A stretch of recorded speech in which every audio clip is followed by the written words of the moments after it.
कई बार अंतर्राष्ट्रीय कूटनीति में भी जो डोमेस्टिक पॉलिटिक्स होती है और डोमेस्टिक पॉलिटिक्स में भी कई बार जो बातें कह दी जाती हैं, वो अंतर्राष्ट्रीय कूटनीतिक रिश्तों पर भी किस तरह असर डालती है, इसका जीता जो जागता उदाहरण हमारे आपके सामने योगी आदित्यनाथ का एक बयान है।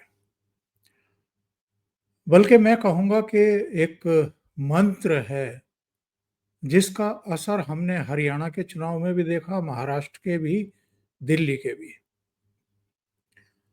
और ये मंत्र क्या था? बँटोगे तो कटोगे। ये बात तो उन्होंने बांग्लादेश में जो हिंदुओं पर क्रूरता और बर्बरता हो रही थी, उसके संदर्भ में कही थी। अपने यहाँ के मतदाताओं को जगाने के लिए, झंझोड़ने के लिए ये बात बोली थी, क्योंकि लोकसभा चुनाव में 2024 में हिंदू जातियों में बँट गए और कांग्रेस और अखिलेश यादव जैसे नेताओं के बहकावे में आ गए, इसलिए नतीजा वो नहीं आया जिसकी इंतजार कर रहे थे प्रधानमंत्री नरेंद्र मोदी। लेकिन बटोगे तो कटोगे, ये जो मूल मंत्र है योगी आदित्यनाथ का, बाद में दूसरे तरीके से संघ ने और प्रधानमंत्री नरेंद्र मोदी ने भी इसको आगे बढ़ाया। एक रहोगे तो नेक रहोगे, सेफ रहोगे। दो तीन चीजें अमेरिका की भी समझ में अब तक आ चुकी हैं और चीन भी समझ चुका है। पहली ये कि भारत को आप धमका सटका करके जोर जबरदस्ती से कहीं साइन नहीं करवा सकते, किसी डील के लिए बाध्य नहीं कर सकते। भारत के लिए और खास तौर से प्रधानमंत्री नरेंद्र मोदी के नेतृत्व वाली इस सरकार के लिए जो राष्ट्र हित हैं वो सर्वोपरि है। और अगर कहीं राष्ट्रीय हितों की होते हुए वो देखते हैं या उससे छेड़छाड़ करते हुए किसी को देखते हैं, तो वो अड़ना भी जानते हैं और भिड़ना भी जानते हैं। ये अमेरिका की समझ में अब तक आ गया होगा। दूसरे, चीन ने भी तो यही गुस्ताखी की थी डोकलाम में भी। हालांकि डोकलाम में सीधा कोई भारत का अहित नहीं हो रहा था, सामरिक दृष्टि से, रणनीतिक दृष्टि से हमारे लिए वो त्रिकोण बहुत महत्वपूर्ण है जो भूटान, चीन और भारत, तीन देश मिलकर के बनाते हैं। और जहां चीन की सेना ने अतिक्रमण करने की कोशिश की थी, 72-73 दिन भारत की सेना चीन की सेना के सामने डट करके खड़ी रही और आखिरकार चीन को कदम वापस खींचने पड़े। हमारा भूटान के साथ एक संधि है जिसके तहत उसकी रक्षा सुरक्षा का दायित्व कुछ क्षेत्रों में हमारा है, वो हमने अपना निभाया। लेकिन बाद में 2020 में अप्रैल से ही चीन की कुछ कुछ गुस्ताखियां शुरू हुई थी पूर्वी लद्दाख में, और उसका नतीजा फिर जून में ये सामने आया कि झड़प हुई और हमारे भी 20 सैनिक वीरगति को प्राप्त हुए। और चीन के बारे में तो 40-45 से लेकर के 100 तक का आंकड़ा है। चीन कभी इन चीजों को मानता नहीं है। और वो समय और आज का समय, प्रधानमंत्री नरेंद्र मोदी की चीन की कोई यात्रा इस बीच नहीं हुई और चीन के साथ स्टैंड ऑफ की स्थिति रही 4-4.5 साल तक। अब जाकर के जब कजान ब्रिक्स समिट में मिले थे प्रधानमंत्री नरेंद्र मोदी और चीन के राष्ट्रपति शी जिनपिंग, उसके बाद बर्फ पिघली, दोनों देशों की सेनाएं पीछे हटी और उसके बाद से दोनों देशों के बीच में फिर से जो दूरियां आ गई थी, जो खाई आ गई थी, उसको पाटने का सिलसिला शुरू हुआ। रक्षा मंत्री राजनाथ सिंह, विदेश मंत्री एस जयशंकर चीन की यात्रा कर चुके हैं। एससीओ की डिफेंस और विदेश मामलों की जो समिट थी उसमें वो गए थे।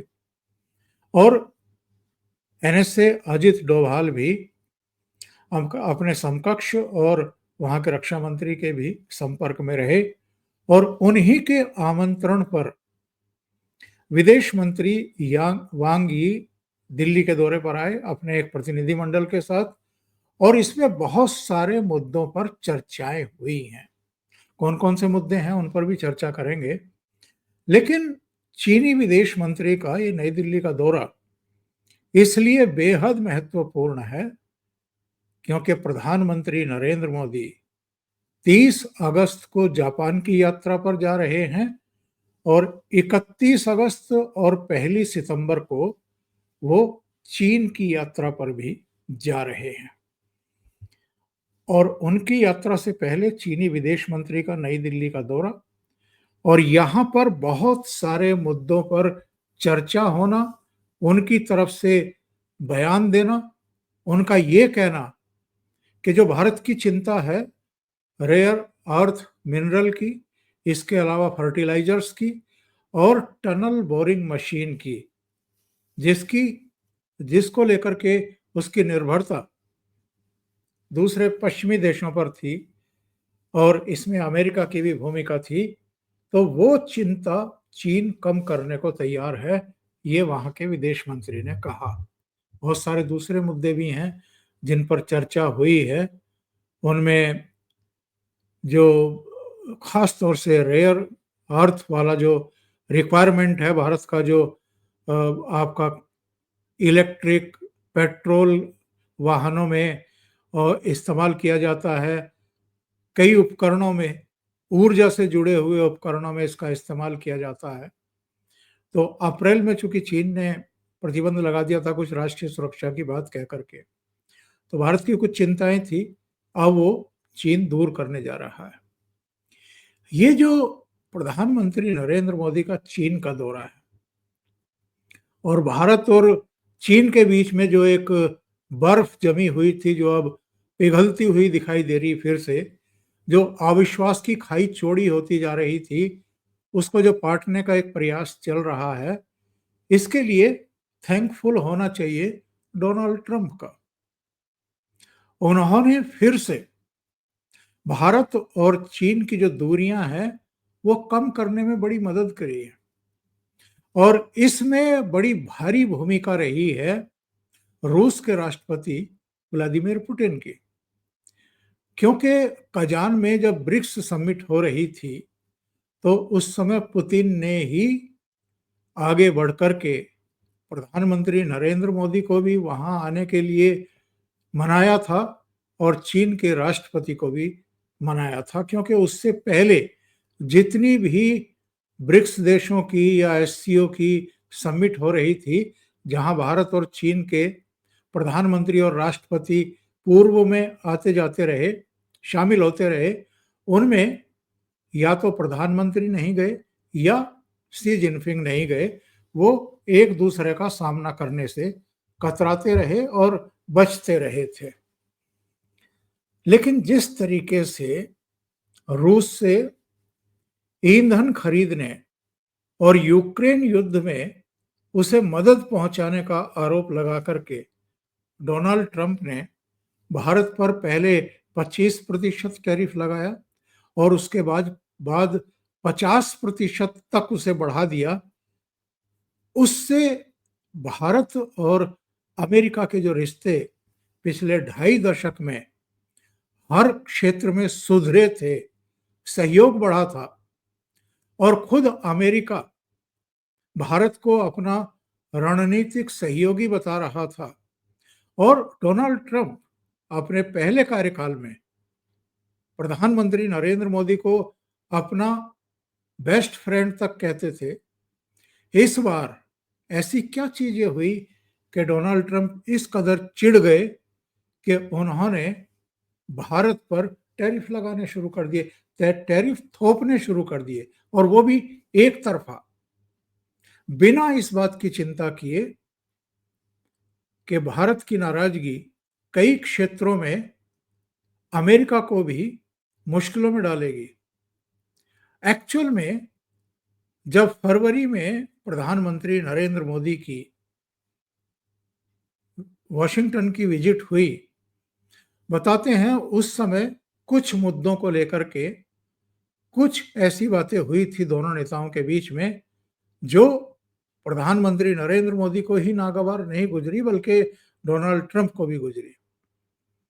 और जो ऑपरेशन सिंदूर हुआ पहलगाम के जेनोसाइड के बाद, और उसमें जिस तरीके से अमेरिका के कुछ एसेट्स हिट हुए जाने अनजाने में, उसके बाद से डोनाल्ड ट्रंप का कुछ पारा ज्यादा ही चढ़ गया। और चौथे दिन जब पाकिस्तान घुटनों पर आया और वहां के डीजीएमओ ने सीज फायर रोकने करने के लिए कहा और हमने माना, तो शांति का नोबेल लेने के लिए लालायित पूरी तरीके से, एक तरीके से कहें तो बावले हुए जा रहे हैं डोनाल्ड ट्रंप। उन्होंने सीज फायर का श्रेय भी खुद लेना शुरू कर दिया, यहां तक कि सारी गरिमा और मर्यादा को तार तार करते हुए भारत अपनी तरफ से सीज फायर का ऐलान करता 5 बजे, उससे पहले डोनाल्ड ट्रंप ने अपने सोशल मीडिया मंच ट्रुथ पर सीज फायर का अपनी तरफ से ऐलान कर दिया। तो प्रधानमंत्री नरेंद्र मोदी को यह बेहद नागवार गुजरा, क्योंकि यहां विपक्ष ने उनको घेरना शुरू कर दिया कि डोनाल्ड ट्रंप ने सीज फायर का ऐलान अपनी तरफ से कैसे कर दिया। क्या किसी तीसरे देश के दबाव में अचानक ये सीज फायर हुआ है? कई दूसरे मुद्दों पर भी जो हमारा यहाँ का विपक्ष है उसने जिस तरीके से प्रधानमंत्री नरेंद्र मोदी को घेरना शुरू किया, उसके बाद स्थितियां और ज्यादा बिगड़ गई। और प्रधानमंत्री नरेंद्र मोदी ने इस बीच डोनाल्ड ट्रंप से कोई बात नहीं की। उन्होंने करीब 30 बार इस चीज को दोहराया कि सीज फायर मैंने कराया है, मध्यस्थता मैंने कराई है। भारत की तरफ से विदेश मंत्रालय के प्रवक्ता ने उनका जवाब दिया, विदेश सचिव ने दिया, विदेश मंत्री ने भी दिया, लेकिन प्रधानमंत्री ने बहुत बाद में जाकर के पार्लियामेंट में फिर जब इस पर चर्चा हो रही थी तब जवाब दिया। लेकिन इस बीच एक घटना और हुई थी 17 जून को। प्रधानमंत्री नरेंद्र मोदी कनाडा गए थे G7 समिट में भाग लेने के लिए, लेकिन उनके पहुंचने से पहले ही डोनाल्ड ट्रंप वहां से वॉशिंगटन रवाना हो गए। और वॉशिंगटन पहुंच करके उन्होंने प्रधानमंत्री को फोन किया। 30-35 मिनट बातचीत हुई और उस बातचीत में भी प्रधानमंत्री ने उनके मुंह पर पढ़ करके ये बात कह दी कि हमने आपको या किसी भी तीसरे देश के प्रमुख को मध्यस्थता के लिए या सीज फायर कराने के लिए पाकिस्तान से बातचीत करने के लिए अधिकृत नहीं किया। और ये बात विदेश सचिव विक्रम मिस्री ने कैमरों पर आकर के कह दी कि प्रधानमंत्री ने सीधे डोनाल्ड ट्रंप को ये कह दिया है। उसके बाद से जो अमेरिका की आक्रामकता भारत के प्रति रही है, भारत के ऊपर टैरिफ लगा करके और सेकंड सैंक्शंस की धमकी दे करके उन्होंने जिस तरह का वातावरण बनाया, उसमें एक बार फिर मैं ये कहूंगा कि राष्ट्रपति पुतिन और रूस भारत के लिए उसी तरीके से ढाल बन करके खड़ा हो गया जिस तरीके से जब अमेरिका की पहल पर रूस और यूक्रेन युद्ध के समय वैश्विक मंचों पर यूएन में, यूएनएससी में जब तरह तरह के प्रतिबंध लगाए जा रहे थे रूस पर, तो भारत ने या तो वोटिंग में भाग नहीं लिया या उसका विरोध किया। यानी वो वहां रूस के हितों की रक्षा कर रहा था और बाद में राष्ट्रपति पुतिन ने भारत के लिए ढाल का काम किया। और सबसे अहम बात ये कि जब अमेरिका 2-2.5 दशक के पीरियड में जो रिश्ते सुधरे उनका भी लिहाज ना करके भारत को दबाने के लिए या अपनी मन मर्जी की डील पर साइन करवाने के लिए तरह तरह की धमकियां दे रहा था पर्दे के पीछे से कि एग्रीकल्चर सेक्टर खोल दीजिए, डेयरी सेक्टर खोल दीजिए, तब प्रधानमंत्री नरेंद्र मोदी अपने कृषि क्षेत्र के बचाव के लिए उसी तरीके से मजबूती से ढाल बन करके खड़े हो गए, दीवार बन करके खड़े हो गए, जिस तरीके से पुतिन भारत के लिए खड़े रहे। और ये बड़ा नागवार गुजरा ट्रंप को। अभी भी वो लगातार धमकियां दे रहे हैं। उनकी हालत अब ऐसी होने जा रही है क्योंकि जो अलग-अलग बटे हुए थे, भारत और चीन दोनों के रिश्ते तनावपूर्ण थे। इसी तरीके से चीन के और रूस के बीच में भी एक तनाव था सीमा को लेकर के। लेकिन ये एक टेक्निकल मुद्दा भारत ने उठाया कि चीन सर्वाधिक ईंधन रूस से खरीद रहा है, उस पर आपने सैंक्शंस नहीं लगाए। पहले 90 दिन की उसको छूट दी, उसके बाद उस 90 दिन की छूट को और 90 दिन के लिए बढ़ा दिया, जबकि भारत के लिए ऐसा नहीं किया। 1 अगस्त तक का समय था, लेकिन उससे पहले बिना 1 अगस्त का इंतजार किए पहले 25% और उसके बाद फिर 6 या 7 अगस्त को और 25% यानी 50% टैरिफ का एक तरफा ऐलान कर दिया। तो प्रधानमंत्री नरेंद्र मोदी ने कहा कि हम हर स्थिति परिस्थिति का मुकाबला करने के लिए तैयार हैं। और उसके बाद वो सारे रास्ते तलाश किए गए जो भारत को अमेरिका से होने वाले ट्रेड डील से जो फायदे होने वाले थे और जो अब नुकसान के रूप में देख रहे हैं बहुत सारे अर्थशास्त्री, उनकी भरपाई कैसे हो सकती है उसके रास्ते तलाश करने शुरू कर दिए। इसके अलावा चीन के साथ और रूस के साथ मिलकर के जो लगभग ठंडे बस्ते में पड़ा हुआ था आरआईसी संगठन यानी रूस इंडिया चीन, उसको फिर से जीवित करके उस रास्ते पर आगे बढ़ने का फैसला कर लिया है। और चीन के विदेश मंत्री का प्रधानमंत्री नरेंद्र मोदी की चीन यात्रा से पहले नई दिल्ली का दौरा ये बताता है कि चीन भी इस मौके को हाथ से नहीं जाने देना चाहता, क्योंकि चीन को पता है कि अगर भारत और रूस उसके साथ खड़े हैं और ब्रिक्स देश भी खड़े हैं तो अमेरिका किसी का कुछ नहीं बिगाड़ सकता। जो थोड़ा बहुत नुकसान वो अलग अलग देशों को पहुंचाएगा, वो ये आपस में कोऑर्डिनेशन करके समन्वय बना करके, और बहुत सारे ऐसे देश हैं जहां पर उस नुकसान की भरपाई हो जाएगी। तो ये जो इस समय वक्त है डोनाल्ड ट्रंप के लिए लगभग ऐसा ही है। वो कहावत है ना, खिसियानी बिल्ली खंबा नोचे। आज उस कंडीशन में डोनाल्ड ट्रंप ला करके खड़े कर दिए गए हैं। अभी के लिए इतना ही। बहुत बहुत धन्यवाद। अगर आपको ये चैनल और इसके कंटेंट पसंद आ रहे हैं तो लाइक करें, कमेंट करें, वीडियो को शेयर भी करें।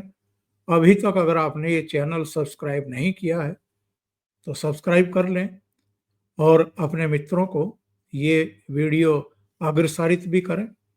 आप अगर कुछ कंट्रीब्यूट करना चाहते हैं तो नीचे लिंक दिए हुए हैं, वहां जाकर के आप कंट्रीब्यूट कर सकते हैं।